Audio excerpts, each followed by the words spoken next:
The Benin National Congress honored her along few other prominent Edo State indigenes with an award for excellence.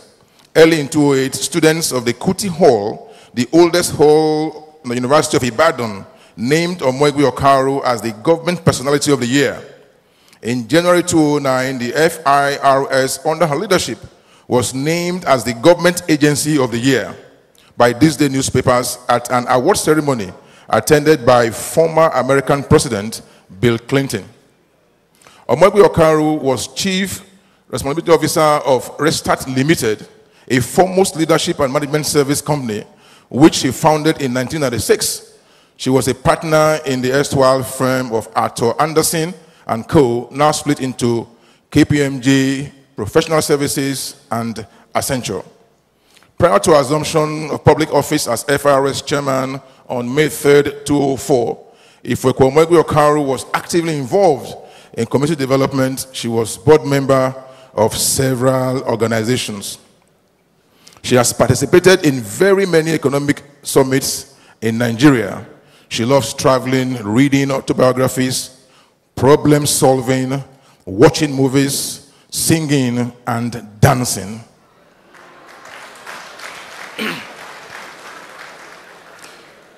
Ifeokwu Marina Omu is married to Mr. Bayo Aishihana Okaru, the Director General of the Governors Forum. May I have the very esteemed privilege to invite on stage this woman of distinction, Dr. Mrs. Ifeokwu Omu Okaru.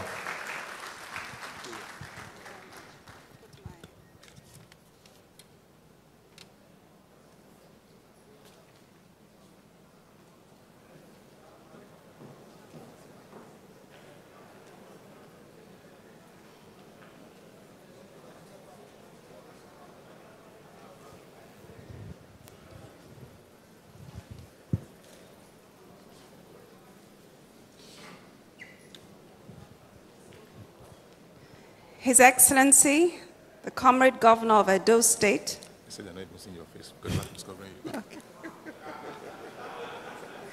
His Excellency, the Comrade Governor of Edo State, my governor. Please, can we give him a round of applause? He makes us very proud indeed. His Excellency, Babatunde Raji Fashola, SAN. Another round of applause for a very dynamic governor. Members of the State Executive Council, traditional rulers, stakeholders in technology, gentlemen of the media, distinguished ladies and gentlemen. First of all, I'd like to thank my governor for this opportunity to be here today. I was actually expected to be here for the first Technology Day, but I couldn't make it. And I was surprised, pleasantly surprised to see another letter inviting me for this event. Thank you very much, sir. We're also very proud to see what has been done in the state by way of ICT. And I really would like us to also congratulate Yemi Kerry for the wonderful job she's doing. The topic today, governance in Nigeria, the technological challenges, is an interesting one. It's a two-part presentation. First of all, talking about governance, and secondly, talking about challenges of technology. In this presentation, and in doing research for this presentation, the idea was to first of all try to understand why are we doing this Technology Day? What really is the state trying to achieve? What is governance? And what are the issues of governance in Nigeria? What are the challenges and what's the way forward? I believe I have also been chosen to be here today, apart from the fact that I'm a very proud Edo State citizen, that I've been chosen to be here because of all the work we've done in the service using technology to drive that work. So we're also going to share with you today some of what we have done, the challenges we have faced, and in the process also talk about the mistakes we have made. So that for those of us who are planning to do similar things, at least you learn from our mistakes. Our understanding is that the technology day, of which this is the second, is an annual platform to bring stakeholders in the technology sector together, where they can brainstorm, exchange ideas in different sectors, and resolve peculiar challenges experienced in an environment using technology. And the truth of the matter is that we do have our own very unique experiences. And of course, some will say that these experiences are not necessarily unique to Nigeria. They are unique to where we are in terms of our level of technology. But that notwithstanding, they are unique to us anyway. The first day was focused on the role of technology in capacity building, where Edo State launched their Citizens Identification Card project. I hope by the time I leave, I will be able to get my own citizen identification card. To kick off, and also kicked off the Oracle ERP solution and website. And indeed, the website is indeed one that I will actually suggest everyone actually goes to. Now, this day's theme is to reposition the state using technology. And the early documentary that we saw shows some of the efforts that are currently being made. And I was particularly interested in the fact that it's also to demonstrate skills development through the talent hunt. And as I go through the presentation, you'll see that we have several needs in the service. And so I hope that those who are also going to be showcased today will also think of ways of how we can improve tax administration in Nigeria. Because no matter what we have done, we still have significant work to do. What is governance?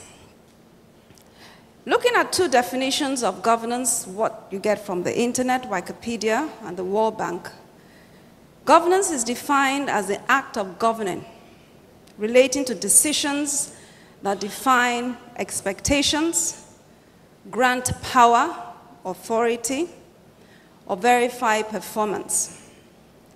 It consists of either a separate process or part of a management or leadership processes. And these processes and systems are typically administered by government. Simply put, you could actually say governance is what government does. And when we say government, we do not only are just thinking about the governor. We look at government in its broad sense. We're looking at members of the State Executive Council. We're looking at heads of MDAs. And we're looking at all those, one way or the other, associated with governance. The World Bank defines governance as the exercise of political authority and the use of institutional resources to manage the society's problems and affairs. Because if I take, for example, tax, which is what we do, there are no boundaries. And therefore, when you're looking at technology in taxation in a state like Edo State, it's important that we do not think only about what occurs within the boundaries of Edo State. Because it's important that we therefore look at everyone in the country, because who knows, somewhere in some little corner could actually be contributing to Edo State, but you don't know. And so if you're not part of a larger network, of a larger database, you may not truly, at the end of the day, tap into what is possible as far as taxation is concerned. So it's very important that as we think of stakeholders and we think of who we are governing, that we recognize that in some functional areas of government, it's actually a borderless world. It's also not just looking at Nigeria, it's looking at the international environment. And that's why in taxation, there are a lot of cross-border international tax issues, which technology is also striving to address, of which Edo State will also take advantage of. Another issue in governance are the expectations. What are the expectations of the stakeholders? Can we meet all of them?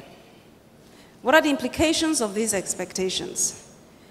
I know when our comrade governor was coming to the state, one of the key reasons why he won the elections was that the people were hungry for change. The people were hungry for development. Our governor in Lagos State has talked about a time when Edo State had traffic lights. Not just traffic lights that were developed by the people.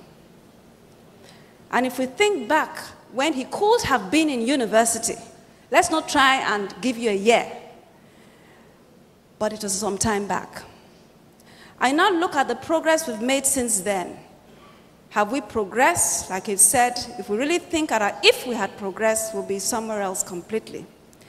And so when you think about that, and we're just looking at traffic lights, then it tells you that the expectations of the stakeholders are huge.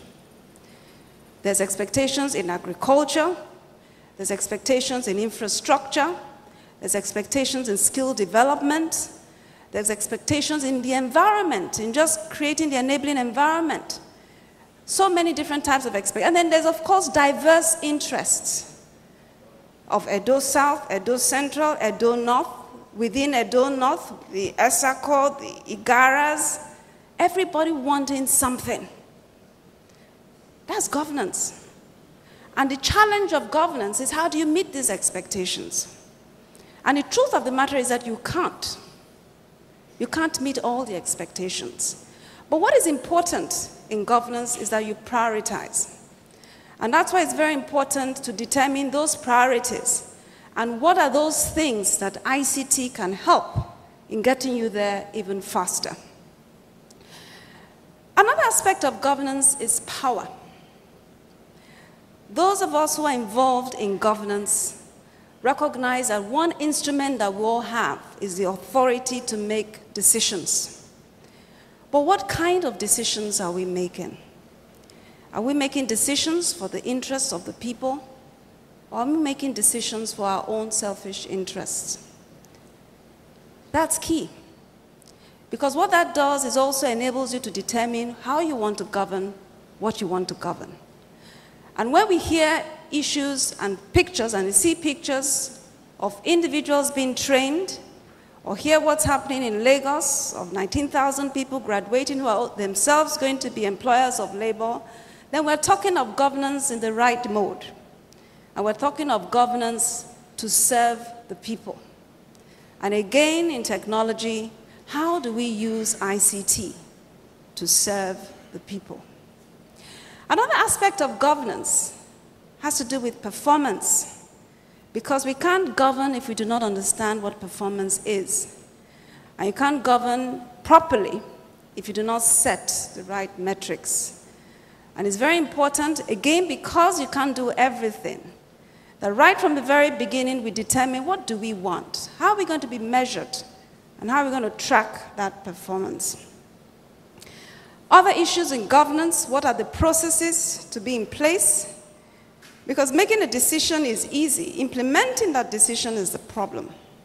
What are the systems to be in place and what skills are in place to build the required systems and institutions that transcend individuals and are entrenched in government? Ultimately, one would say that the true test of good leadership is not what happens while you are in government, it's what happens after you leave. What systems you have left behind that live after you. What systems you've left behind that actually are even better than what you even started. So if we look at those issues in governance, and you look at technology, what are those things that you can use technology to do in helping you govern? So many applications, this is not even exhaustive. There's e-payroll, e-asset register, e-payment, e-health, e-learning, e-procurement, e-land registry, amongst others. What are the efforts of FRS to date? In looking at how technology has assisted us in governance, first of all, let me share with you some of the experiences of the service.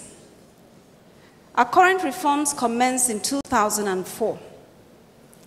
And what we met at the time, acknowledged by the study group on taxation, manual processes and systems without any automation at all. We're not using technology to drive our business. In fact, training was something that people talked about but couldn't feel. In thinking about the tax reforms, we adopted a 7+3 reform strategy flank. 7 because that's what we started with, and 3 what we later on added. And one of the things that you'll find is that technology impacted all of the strategies that we had. What were those strategies? First of all was to fund the service and be autonomous, to re-engineer and automate our human resource finance, procurement, and other mission-critical processes, to build capacity, to re-engineer and automate collections and the entire tax admin system, to provide taxpayer education and services, to strengthen investigation and enforcement, to audit our large taxpayers. And then, of course, the Code of Ethics, the database development, performance management. There was nothing here that technology did not impact. Some will say, but how did technology impact funding? Let me tell you. When we started, we didn't have a dime. In fact, performance bonus that was given to the staff of the service was being used to run the service. And so we had to now start looking at ways in which we could fund the service, first of all through institutional means, through legal changes, but also through donor funding. And to be able to advertise through the processes that the donors wanted us to go through to use their funding, we had to advertise using Digimart. And so we had to use procurement processes, we had to use technology to drive access to the funding that we wanted. And I could say the same thing in all the different things that we needed to do. So there were the automation projects, and there were those where automation supported what we wanted to do. What are those projects that we did? And in some cases, a lot of cases still ongoing. We had what we call Project FACT. Factual, accurate, complete, and timely integrated electronic system of registration, payment, and accounting. That project, which started in August or so, 2004, closed last year. Now, when I talk about some of the mistakes we made, we learned the hard way. One thing we could have done better was project management. We started off this as a quick win. We said it was going to finish in 3 months. Now think about it, from 2004 to 2010, we're talking of close to 6 years. And that is a challenge in the use of ICT for governance, because in setting out your expectations, in setting out your standards, sometimes you don't quite manage the projects within the time that you want it to. And we're working on that to improve on that. We also have records management. In our offices, for us, a concern was the way tax files were being kept, but beyond tax files, the physical files.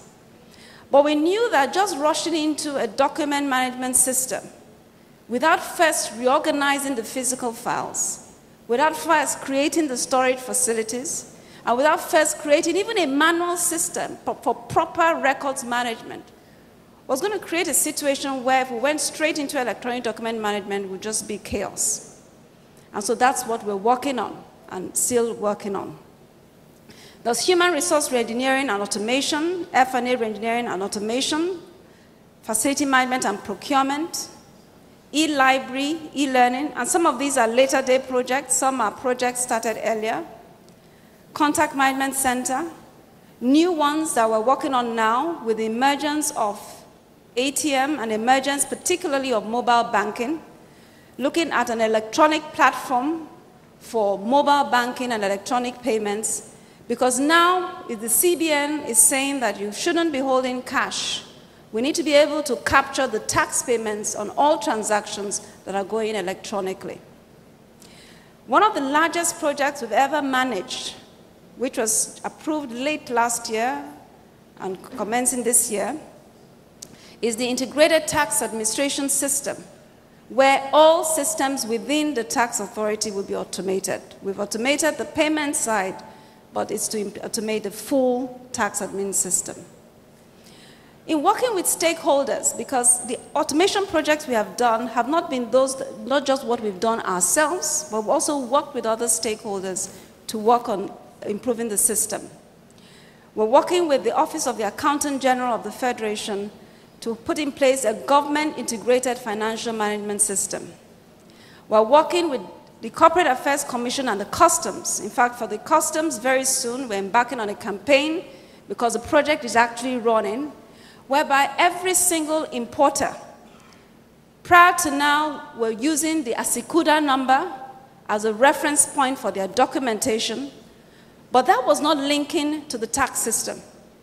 And so we now have that running, that every single importer will use the taxpayer identification number as to access their imports and to document all their records.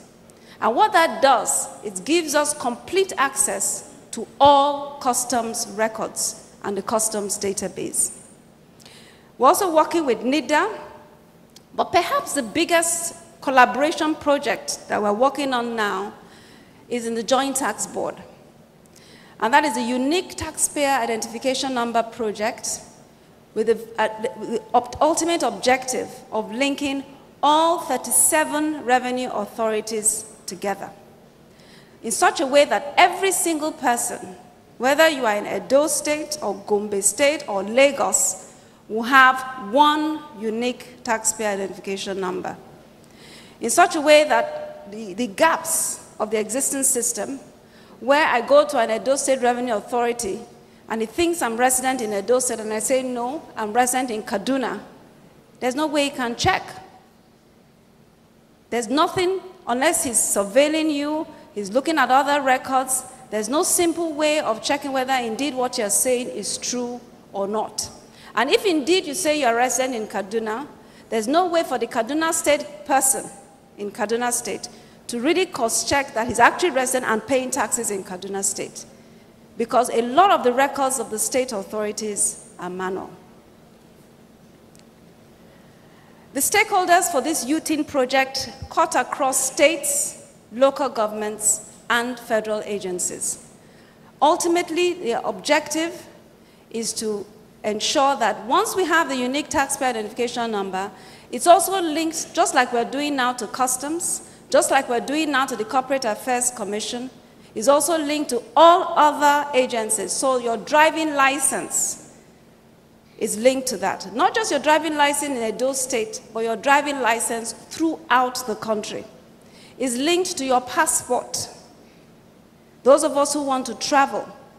It's linked ultimately at the end of the day to basically every activity, and we hope that within the state, one of the things that will be requested of you as you transact, you want to go to school, you want to use a hospital, just indicate what your taxpayer identification number is. What are the benefits of technology as we are concerned in applying technology to the work we've done, and what have we gained in this last 7 years in using technology to drive our operations? We have a website, and again, that's the area we have to constantly keep on improving on. We have a tax portal, which is not accessible to everyone, but really now, that's what all our offices use to determine whether or not you've paid your taxes. That's what our offices use to print receipts. That's what our offices use now, because it actually is giving us very interesting data. The other day, somebody came into our office and said he was surprised that when he went in for his TCC and gave some information, when our staff checked the portal, they realized that he had paid rent somewhere else. And if he had paid rent for some other activity, then he must have made income from that activity. And he had to justify why what he wrote on the statement was what it was as opposed to what it should be. And that's without ITAS. We still haven't implemented ITAS, and this is just purely from the implementation of the payment system. We have a pretty state-of-the-art FRS data center. We've invested significantly in it, and we also have a disaster recovery center in case there's any problems that happens to what our data center is. Like I've said, we've automated our payment process, we've automated our payroll, we've trained and retrained, and there's never enough training of our people. We have trained over 4,000 staff. Our current staff strength is about 6,800. And it's a continuing process. We've also invested heavily because it's not enough to train. We also need to provide the systems for those who have been trained to apply the training to their work. And even with this, we know the training is still not enough. And what we've also done is that because we're moving from a system where people were traditionally used to manual records to one where we were preparing for a largely automated environment, we looked at the profile of our staff. And at the time when we started, I'm saying we have 7,000 staff today, but we also had 7,000 then, but the profile is not the same. At that time, you probably could count of the 7,000, about 2,000 or about 1,000 plus, who were your core inspectors. You had another 2,000-3,000 who were messengers or clerks, who were basically at your level 1, level 2 of the civil service at that time. And with the government, the federal government's posture on rationalization and for that level, that group left, and we had to replace that group. But in replacing that group, we're now setting the minimum standards to join the service. And we were setting that because one thing is to train, but not everyone has the capacity to absorb the training. And so it was important that we began to counsel our staff. Those that still didn't have that minimum standard, we got into an agreement with the unions. Right now, we have about 2,000 staff who are in various levels of school to improve their level of qualification. And we're also paying them every year. His Excellency, Governor of Lagos State,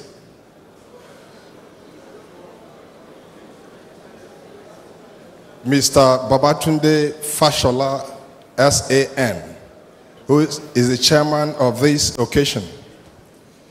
Permit me, Excellencies, to stand on existing protocols, considering time constraints, and go straight to the point. I am here today representing the Executive Vice Chairman, Nigerian Communications Commission, who is unavoidably unable to make this event today, and said that I should sincerely apologize to the Executive Governor and ask that he should please extend this to him the next time. I must also say that hearing the documentaries this morning, Edo State is actually positioned. It had brought me to exactly why the team had to be repositioning, which means somebody is already positioned, facing the right direction, and they had to properly position. So Edo State, he said I should tell you, congratulations for what you are doing. We heard of this even before we came to this place. Thank you so much. So I just go straight and read the speech as handed by my chief executive, Dr. Eugene Jua. And it reads, I am delighted today to be part of this great event and sincerely appreciate His Excellency, the Executive Governor of Edo State, Comrade Adams Oshomole, who personally invited me here to share some views. I am humbled.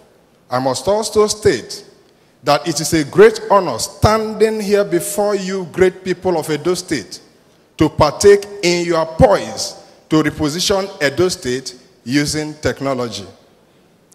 The theme of the day is apt. Indeed, no people, state, or nation can advance void of technology.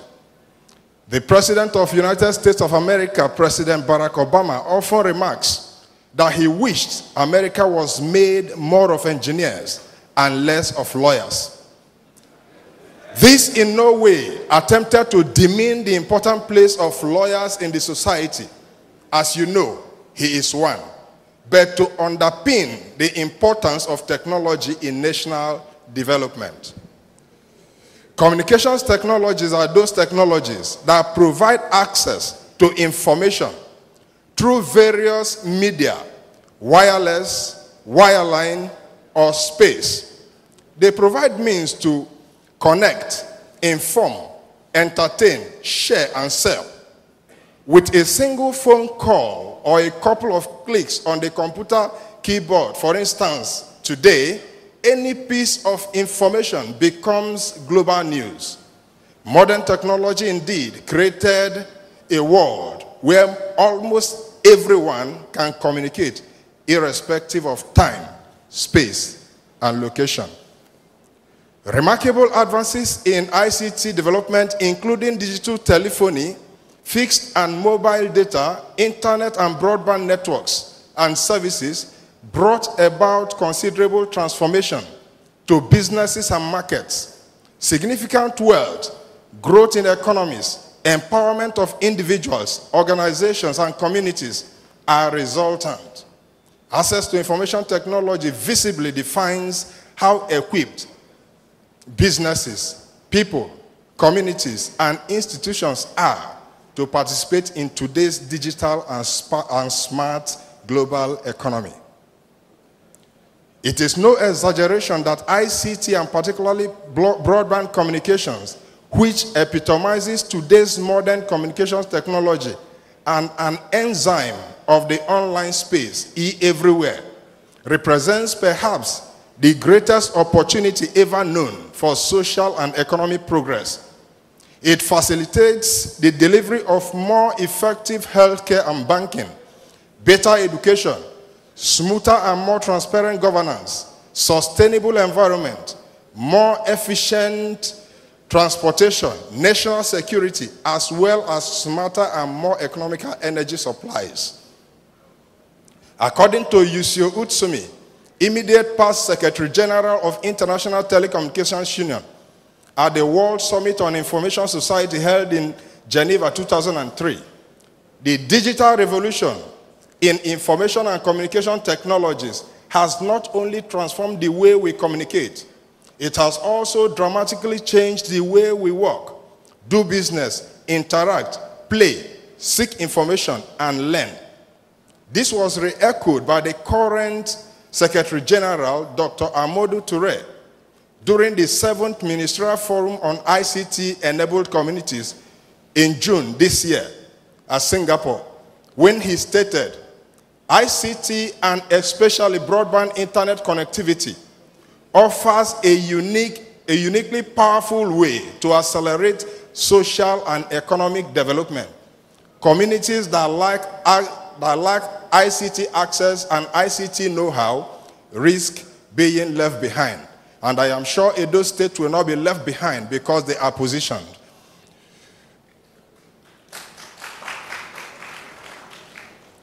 For this online space to become an ubiquitous resource for all in Edo State and any other state for that matter, states and federal government will certainly need to raise ICT and particularly broadband to the top of development agenda so that rollout is accelerated and the benefits are brought to as many people as possible.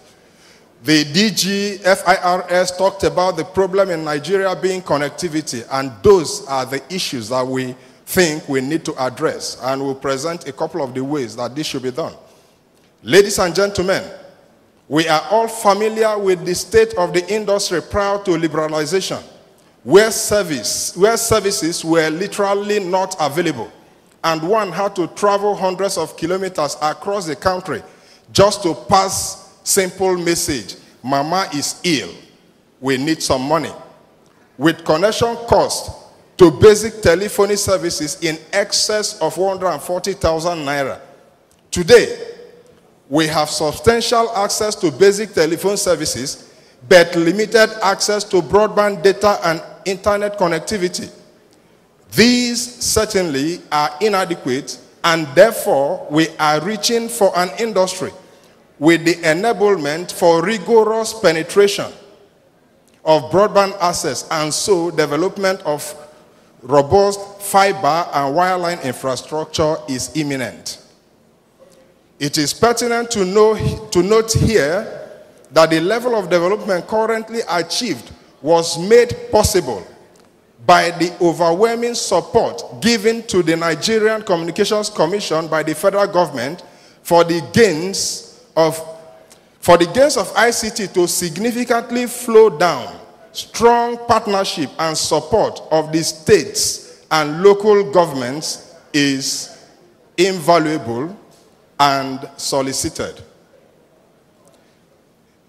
A success story can indeed be replicated in Edo State with the necessary support and enabling environment provided by the government.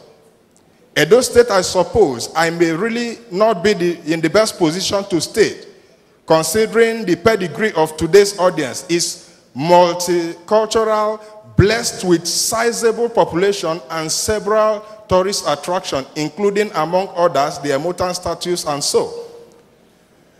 The state is also one of the oil-producing states of the Federation.